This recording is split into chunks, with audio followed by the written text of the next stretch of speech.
নমস্কার বন্ধুরা, আজকে আমি বানাবো পটল 65 কেমনভাবে বানাচ্ছি প্রথম থেকে শেষ অবধি ভিডিওটা দেখতে থাকুন। এই জায়গায় পটল দিয়ে দেবো, ময়দা দিয়ে দেবো, চালের গুঁড়ো দিয়ে দেবো, টক দই দিয়ে দেবো, ধনে গুঁড়ো দিয়ে দেবো, জিরে গুঁড়ো দিয়ে দেবো, লঙ্কা গুঁড়ো দিয়ে দেবো, আদা রসুন কুচি দিয়ে দেবো, নুন দিয়ে দেবো, ভালো করে মেখে নেবো।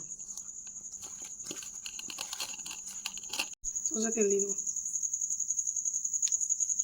তেল গরম হয়েছে, আদা রসুন কুচি দিয়ে দেবো,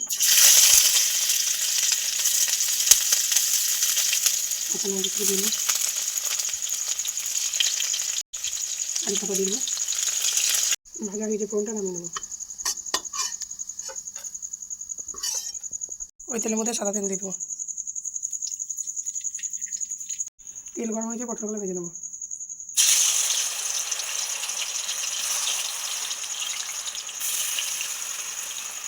পটল ভাজা হয়ে গেছে, তুলে নেবো।